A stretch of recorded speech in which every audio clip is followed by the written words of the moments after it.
It is time to put pen to paper. It is the future of college football. They arrive tomorrow, Wednesday, February 5th, 2024. It is the National Signing Day for college football. But guess what?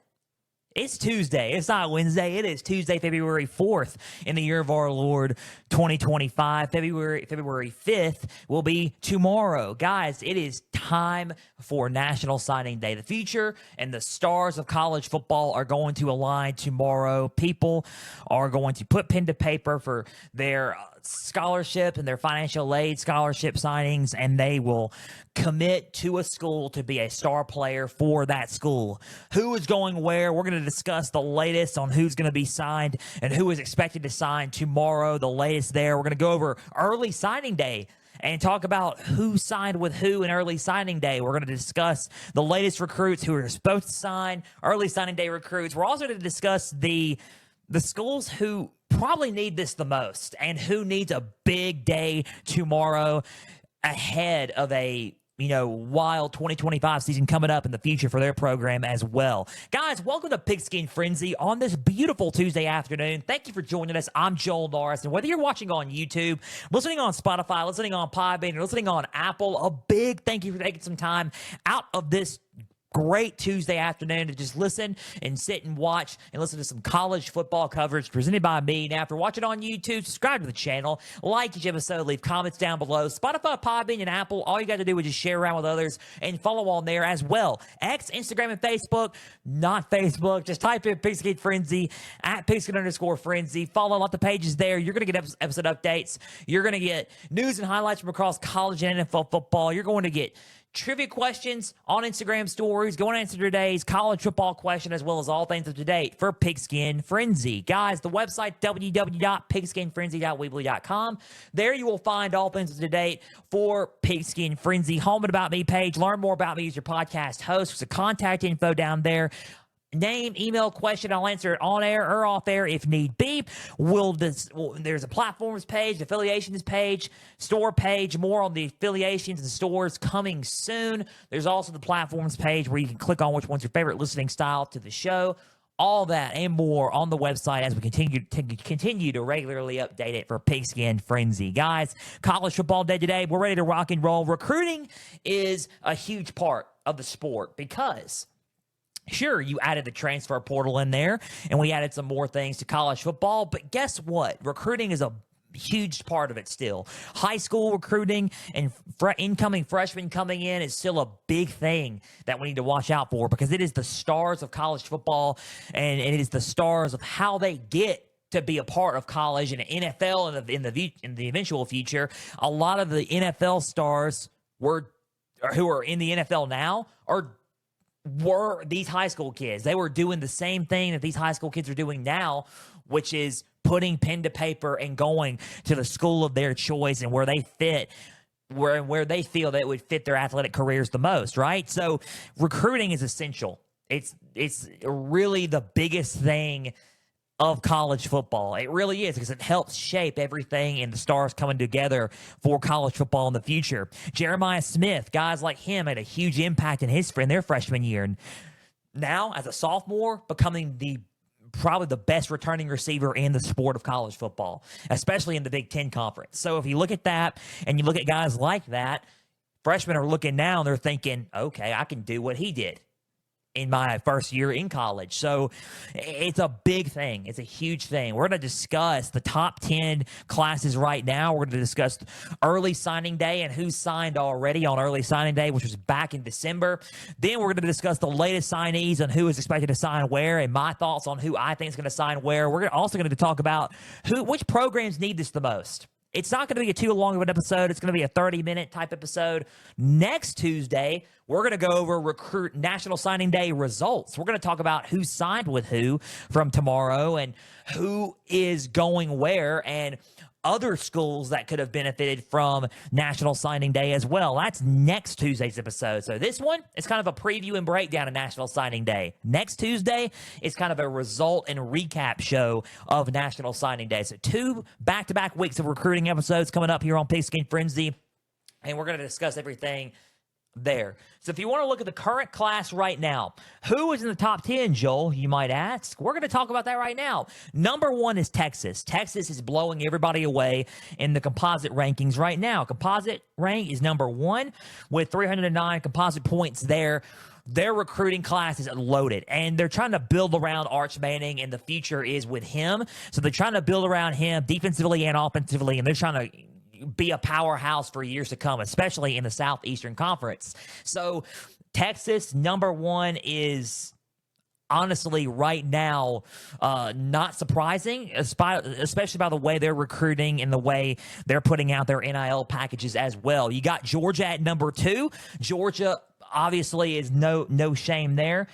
They have 4 5-stars, 24 stars, and 4 3-star players. You look at Georgia, they're building up and they're adding more depth to still be a powerhouse as well. Ryan Day and Ohio State is number 3. Composite ranked number 3 right now. Just coming off the heels of a national championship. Recruits are turned on now to that because they won the national championship. They are turned on to that national championship win. They're excited about what's to come with Ryan Day there. He's an active national championship head coach.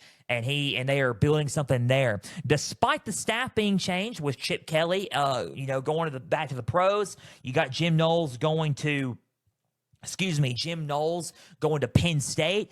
It's going to be quite interesting to see how Ohio State shapes up tomorrow. I'm curious to see when with players signing tomorrow, what's going to happen there. Alabama is 4. Kalen DeBoer entering his 2nd season as Alabama head coach. Ryan Grubb is the new offensive coordinator there. What offensive weapons remaining for tomorrow are going to sign with Alabama?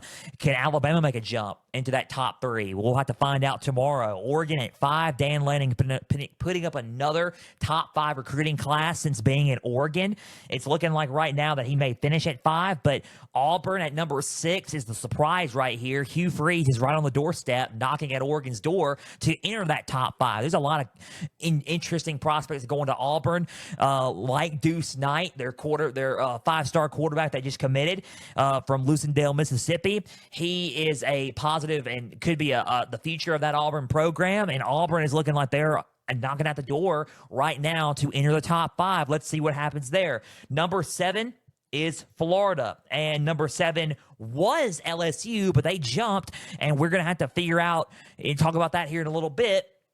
And who needs this the most, right? So we're going to talk about that here in a little bit. But Florida, Billy Napier is number 7. They were look, last year I said that Florida needed it.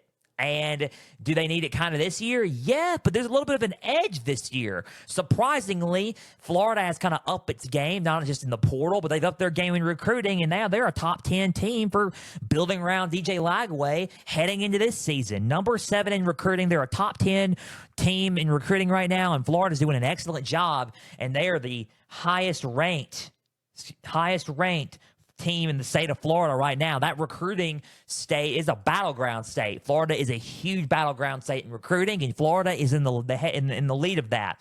Number 8 is Michigan. Michigan with Bryce Underwood getting commits flipped to come, build around Bryce Underwood because he is the future of that program. Michigan's doing a heck of a job. Let's see if they flip anybody tomorrow. I'm curious to see how Michigan comes into effect now and see if they skyrocket to the top and see if they finish out in what ranking they finish out next Tuesday when we talk about it next week. Texas A&M is number 9, and they have jumped quite surprisingly. They were like in the top 16, 15 even. Now they're all the way at number 9, so they got a lot of guys committed. A&M and Mike Elko is doing a heck of a job there. Number 9 is Texas A&M, and to round out the top 10, it's LSU. LSU dropped from 7 to 10.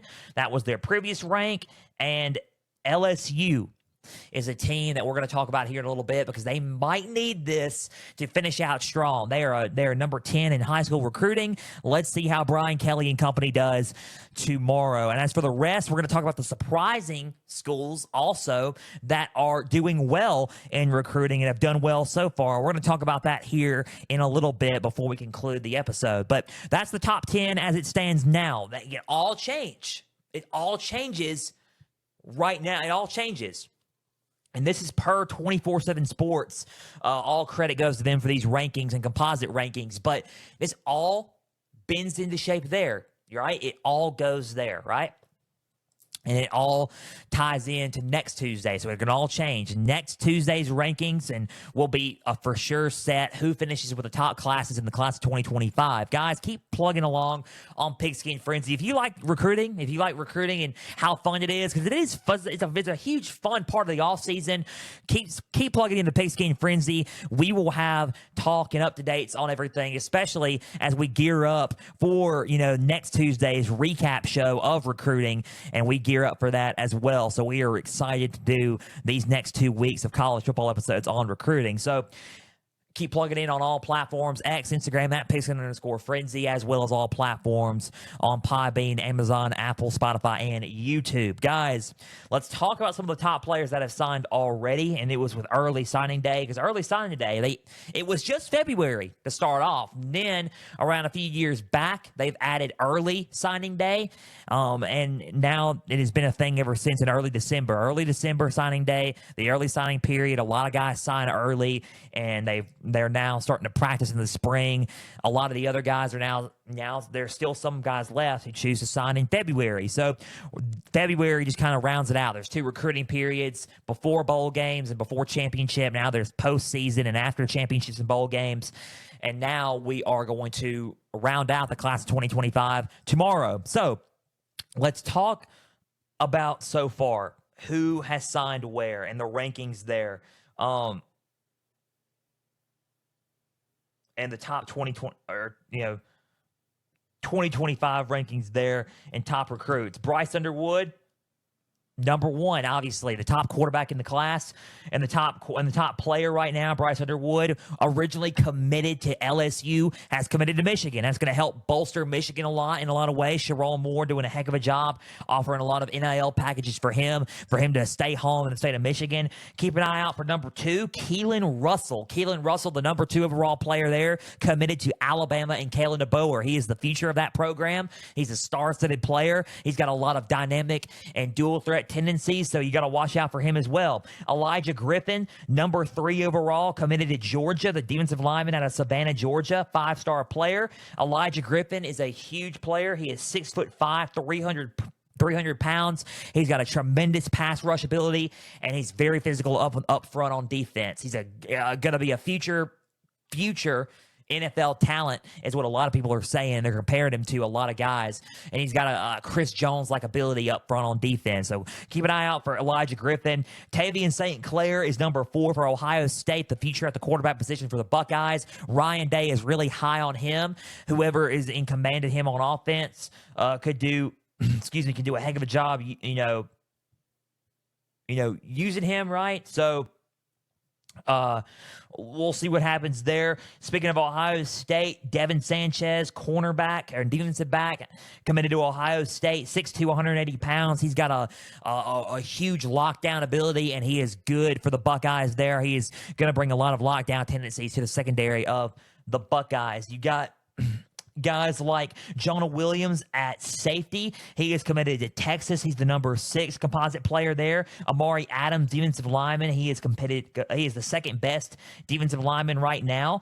He is committed to Clemson and signed with Clemson. These are all the early signing day guys there. Michael Fosse, the number 1 ranked offensive lineman, committed to Oklahoma. He's got a lot of good blocking tendencies up front for Brent Venables and the Sooners. Decorian Moore, a wide receiver, number 1 ranked wide receiver in the class of 2025, originally committed to LSU in before the early signing day period. He ended up flipping his commitment and signing with Oregon. So Dan Lanning a solid commitment from him. Oregon is doing a heck of a job in recruiting, and Decorian Moore can be a good asset to Dante Moore and the Oregon Ducks. Andrew Babalola at Michigan. He is the 2nd overall ranked offensive tackle, rounding up the top 10. He hails from Overland Park, Kansas. He's 6'6", 290 pounds. Got a tremendous blocking ability for Michigan. So that's rounds up the top 10. Right outside of the top 10 is David Sanders Jr., committed to Tennessee, offensive lineman out of Charlotte, North Carolina. He is 6'6", 290 also. You got guys, who were like Cade Phillips, 5-star cornerback, defensive back from Texas. He signed there. He was originally committed to LSU, I believe, and then flipped to Texas. He's doing a great job. Sark is doing a great job at recruiting and building off these guys. DJ Pickett, corner, defensive back out of Tampa, Florida, 6'4", 178 pounds. He is a lanky and tall defensive back. He is committed to LSU. He likes what Corey Raymond and Brian Kelly was bringing. DJ Pickett can make an immediate impact as a freshman for LSU. Those are some of the guys who are rounding out the early signing day period, and these guys are the future of college football. These guys are going to make an immediate impact at the positions that they are in. This class is loaded with a lot of talent, and I believe that this class has the potential to being one of the best of all time in terms of playmaking ability and star-studded power when it comes to college football. There's going to be a lot of star power in college football, and a lot of it's going to come within the class of 2025. So those are some of the names for early signing day period and some of the names that are there who have already signed already. Let's talk about, and see if I can pull up the notes here of some of the guys that who have yet to sign and who are signing tomorrow, and who are still right now undecided and who have not signed yet. Who have not, and as we get to there, who have not signed yet. Talking about this, we got guys, excuse me, like, who can make an immediate impact. Guys like, excuse me, Zahir Mathis. He is trying to, he is coming down to, a few schools right now. Ohio State is in the forefront right now. Maryland is also in the forefront for Zahir Mathis. He's a long time, it's looking like either Ohio State, because he was a long-time Ohio State commit. Zahir Mathis, the edge rusher there, he is looking like he's going to either sign with Ohio State, but the other three schools to watch out for are Virginia Tech, Maryland, Florida State, and those are the three schools to watch out for him. We'll have an official update next Tuesday as we recap the signings. He is looking like he could be a problem for any team who has to face him, but those are the final four schools that are looking to sign him tomorrow. Ty Haywood, offensive tackle, 4-star offensive tackle, is a one to watch out for. He announced that he was announced for Alabama, but then opted not to sign in December. He decommitted, and things are looking open for him. Alabama was one. It's also looking like Michigan, Ty Haywood can commit to Michigan. He was signed to Alabama. He decommitted to Alabama. It's looking like Michigan and Sharon Moore are on the verge of landing him tomorrow, but none of it's for sure until he signs. Those are some two top players I would keep an eye out for, or Zahir Mathis, the edge rusher, who is trending towards Ohio State, but is open to Tech, Maryland, and Florida State. And I would watch out for Ty Haywood, who is a long commit to Alabama, who Michigan might swoop in and take him as well. So those are some names that I would watch out for to sign with tomorrow. And some teams that you would have to watch out for. We're going to talk about that here in a little bit. Those are some two big names, excuse me, that I would watch out for as well. If you want to look at guys, if I can find some of the notes, guys like Chasten Brown, offensive tackle, he is verbally committed to Florida State. Will he sign? We do not know as of yet, but he may sign tomorrow also towards Florida State. There's some guys that have reclassified it as well. A lot of guys, probably too many to mention, who have reclassified from 2026 to 2025, who are looking to sign tomorrow as well. So we got to watch out for those and the reclassifications in 2025 as well. A lot of loaded people are in this class as well. And we're going to talk about some teams in a minute who have done really, really well and who have surprised and done some, who have, shocked expectations as well on this as well. When it comes to recruiting, as we get to a lot of notes here, Florida State for Chasten Brown is in the conversation, like we said. And don't be surprised if UCF gets involved. Pittsburgh, Louisville, and Arkansas are some others that are getting involved right now. The interest in he's verbally committed right now. He's a hard commit, right? A hard verbal commit to Florida State, but anything can happen tomorrow as he, officially puts pen to paper there. So we got to watch out for guys like Chasten Brown, excuse me, and as we watch out for these commits.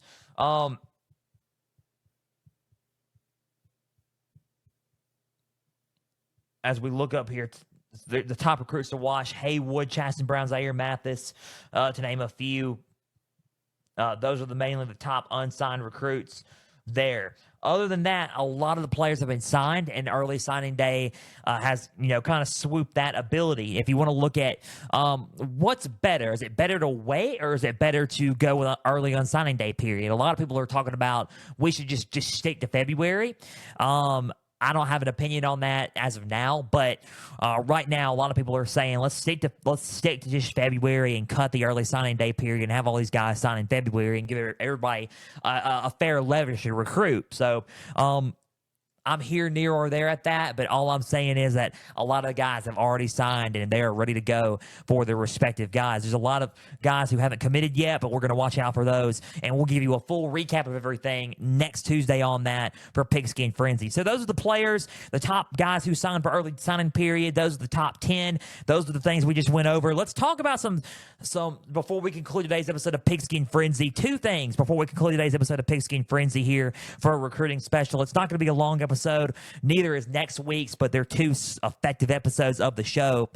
Let's talk about the surprise teams, and let's talk about teams that honestly who need to do really, really well in recruiting to round out the class of 2025 as we head into the 2025 season. Let's talk about the surprise teams.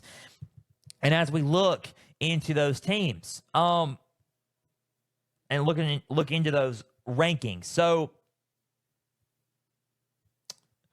I mean, obviously, some teams that I'm surprised of is, honestly, one, if you want to look, excuse me, if you want to look, it's honestly Georgia Tech. They were at 17. They fell back to 21. But Georgia Tech in the top 20 to me is still surprising. Brent Key is doing a great job at keeping everybody together and keeping everybody afloat for these recruiting classes. I think Georgia Tech is a surprise to me on how, and it's a testament to how well and how good of a recruiter and how good of a coach that Brent Key is for Georgia Tech. So number 21 and keeping him in the top 20, 25 at least is pretty good for Georgia Tech. Drinkwitz at 20, Missouri, that's a surprise team for me.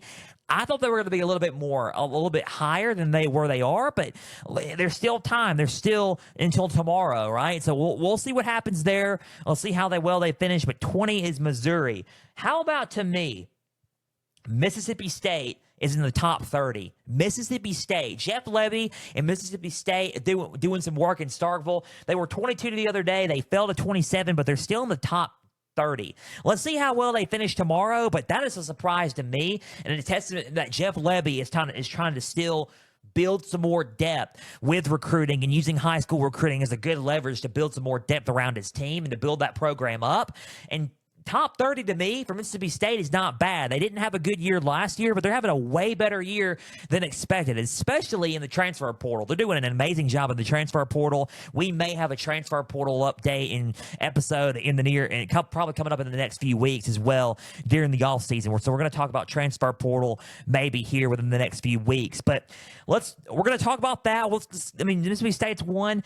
Clemson being number 26. I thought they were going to be a little bit more higher going into this class. But Clemson at 26, kind of a fall from grace there. I think Dabo in recruiting, you're going to have an off year in recruiting. I think this is an off year for Dabo Swinney. At 26, they need to recruit just a tad bit better, but we'll see what happens out tomorrow. If you look at Notre Dame at 12, Marcus Freeman is doing a heck of a job. I think that this is a good a good spot for him. Number 12, right outside the top 10. Marcus Freeman's doing a heck of a job. No 5 stars yet, but let's see if that changes and see if they can slip into the top 10 coming up tomorrow afterwards.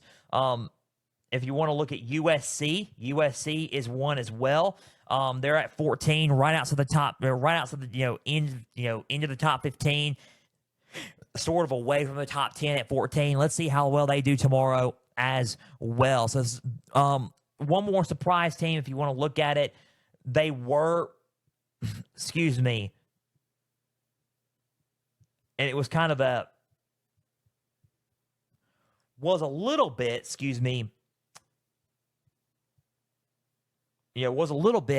of a, not really a shocker, I guess, but I was a little surprised by it. But South Carolina last year compared to this year is doing an amazing job of recruiting. I think that's my last big surprise team.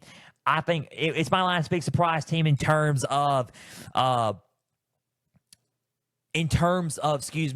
like how well they did to end the season, and then they lost the Citrus Bowl, but they're maintaining that depth and maintaining that program build. Shane Beamer's doing an excellent job at recruiting and an excellent job building this program up.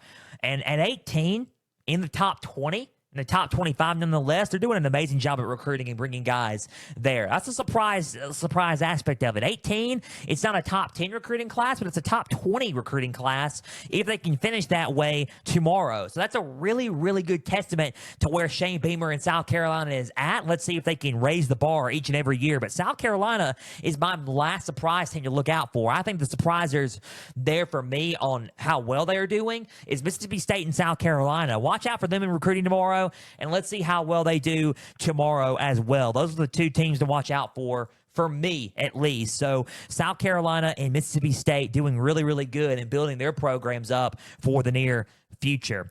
To end it and conclude it, let's talk about the schools that really, really need this tomorrow and really need to finish off with a good recruiting class. And that's how we will conclude today's episode of Pigskin Frenzy. And then we'll reach back around next Tuesday and talk about the National Signing Day recap of recruiting. So who needs this more? And some of the schools that really need to finish well.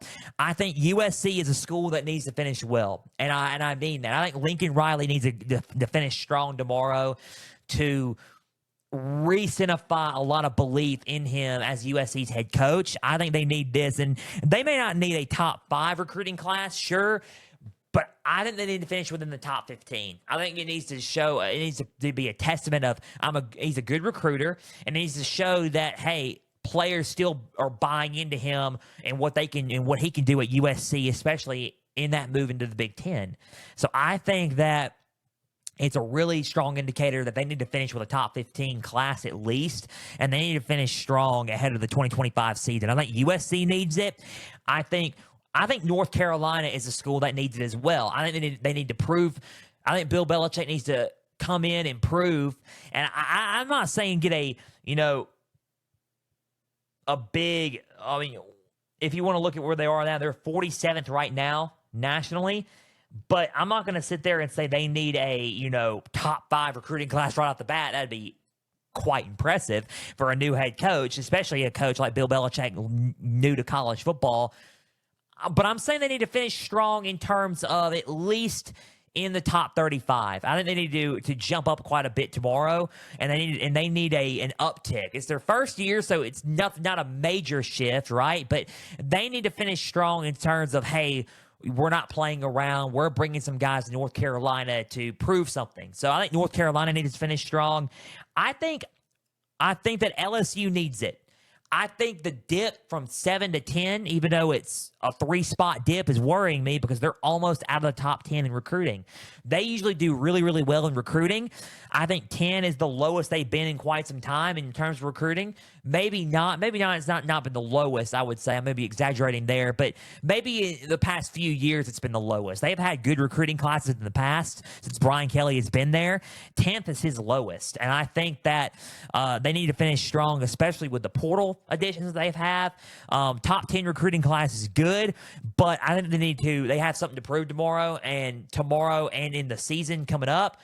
I think LSU is a big indicator right there that they got something to prove, and I think they need to finish strong tomorrow. So North Carolina, USC, and LSU are schools that they need to finish strong.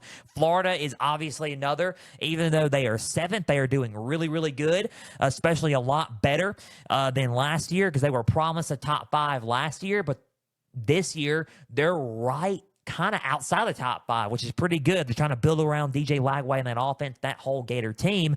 Billy Napier needs it, especially with all the hot seat noise talks coming up again. They got the same schedule as they did last year in terms of strength.